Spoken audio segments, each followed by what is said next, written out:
তারা এই সম্ভাবনাটাকে কাজে লাগাতে পারেন না। দেশকে বদলাবার পরিবর্তে অনেকে নিজেকে বদলিয়েছেন।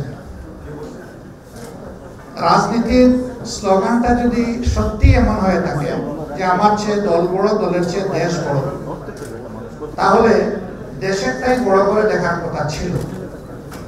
কিন্তু বাস্তবে রাজনীতিবিদরা তাদের কর্মকাণ্ডের মাধ্যমে এটা প্রমাণ তুলে ধরতে পারেননি। আব্বাস ভাই সমাজের চতুর্থ স্তম্ভ, রাষ্ট্রের। সাংবাদিক মহলের কাছে প্রত্যাশার কথা জনগণের তিনি জানিয়ে গেছেন এবং কিছু কিছু ব্যাপারে তিনি অভিমান ব্যক্ত করেছেন। আর এইটুকু বাস বিচার আশা করি আপনারা অবশ্যই সিরিয়াস কনসিডারেশনে নেবেন। আমি ওইদিকে যাচ্ছি না। আমি শুধু এতটুকু বলবো যে বাকি যে তিনটা স্তম্ভ আছে, এই তিনটা স্তম্ভের কোনটাই 4D ভিশনে সমাজকে দেখে না, নিজেকে দেখে না। 4D ভিশন হচ্ছে 4 ডাইমেনশনাল ভিশন, সামনে থেকে, পিছন থেকে, দুই সাইড থেকে।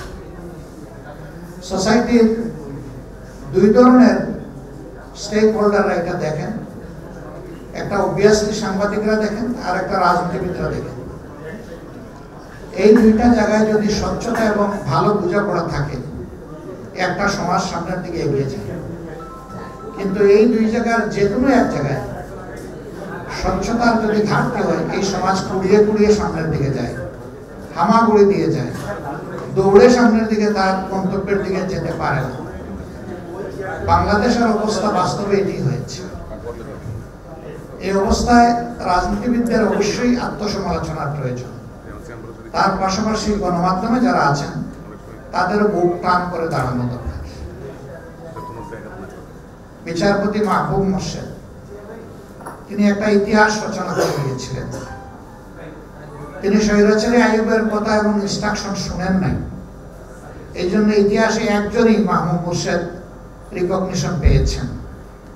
তার রাস্তা ধরে যদি বাকি বিচারপতিরা চলতেন, তাহলে বিচারের পবিত্র অঙ্গন নিয়ে আজকে কেউ কথা তোলার, আঙ্গুল তোলার সাহস করত না। কিন্তু সেটা পারিনি আমরা। ঠিক সাংবাদিকতার ক্ষেত্রেও তো এমন উজ্জ্বল নক্ষত্র রয়ে গেছে। এই দেশেই, এই সমাজেই তো তার উদাহরণ আছে। আমরা খুবই এনকারেজ করি। বিশেষ করে আমরা আমাদের দলের পক্ষ থেকে আপনাদেরকে ওয়েলকাম করি যে আপনারা আমাদের সমালোচনা করবেন। আমাদের প্রশংসা করবেন কিনা এটা আপনাদের ব্যাপার, যদি কোনো ভালো কাজ করে থাকে। কিন্তু সমালোচনা করতে ভুলে যাবেন না। আপনার সমালোচনা আপনার ভাষাই করুন, আপনি যে ভাষাটা পছন্দ করেন। আপনার কৌশলে আপনি করুন, যে কৌশল আপনি নিজের জন্য, আপনার গণমাধ্যমের জন্য উপকারী মনে করেন।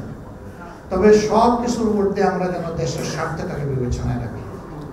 যদি সেটা রাখি, তাহলে এই সমালোচনা আমাদের সংশোধন এবং আমাদের পরিমার্জনে আমাদেরকে অবশ্যই সহযোগিতা করবে।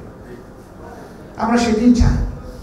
এই জন্য আমরা খোলা মনে এবং ছাড়া গলায় বলি যে আপনারা সাদাকে সাদা বলার আর কালোকে কালো বলার যে পবিত্র দায়িত্ব নিয়ে এই অঙ্গনে এসেছেন, আপনারা মেহরবানি করে অন্য কার ক্ষেত্রে কি করবেন না করবেন, আমাদের ক্ষেত্রে করবেন।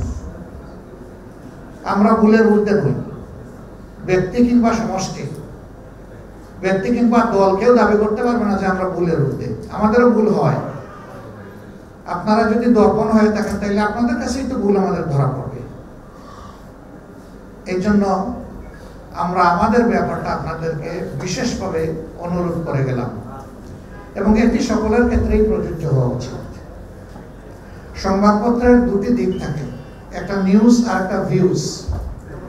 নিউজটা মেহরবানি করে অবিকল ডেলিভারি দেন, আর ভিউজে আপনি যা চান সেটা তুলে দেবেন।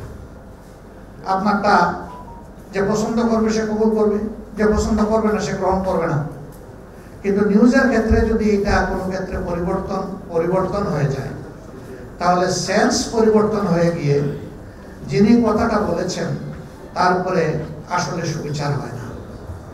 এবং এইরকম অবিচারের ভিকটিম অনেকেই হন, হয়তো আমিও হই মাঝে মধ্যে। কিন্তু বৃহত্তর স্বার্থে আমরা অনেক সময় সেটাকে সামাজিক কোনো অস্থিরতা সৃষ্টি না হোক সেই জন্য আমরা অনেক সময় অর্জন করে চাই।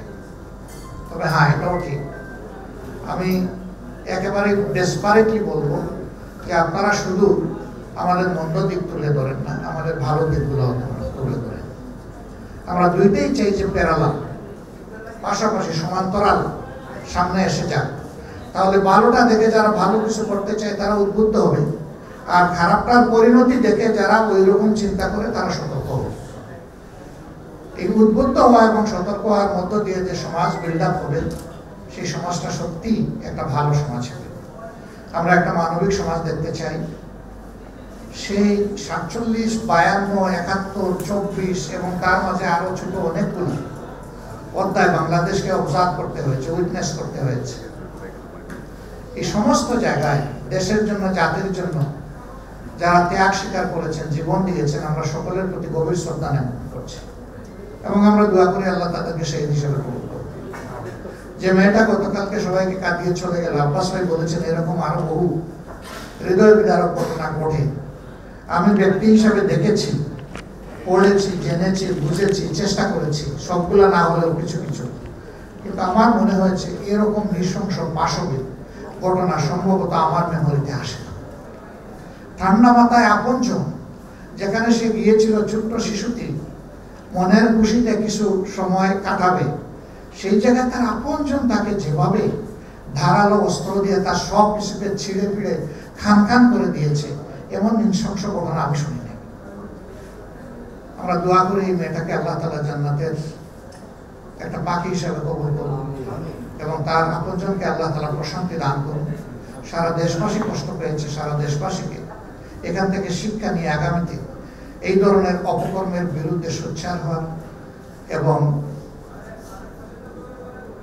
বিচার নিশ্চিত করার দাবিতে আমাদেরকে এক ও অভিন্ন হওয়ার তৌফিক আল্লাহ তাআলা দান করুন। এই ক্ষেত্রে নিশ্চয়ই মিডিয়ার একটা বড় ভূমিকা থাকবে, আমি সেই ভূমিকা প্রত্যাশা করে আবার আজকের এই ইফতার মাহফিলের সার্বিক সাফল্য কামনা করে, আল্লাহর দরবারে মাগফিরাত কামনা করে এবং এই প্রতিষ্ঠানের আমি অব্যাহত অগ্রগতি উন্নতি কামনা করে আমার কথা এখানেই শেষ করছি। আসসালামু আলাইকুম।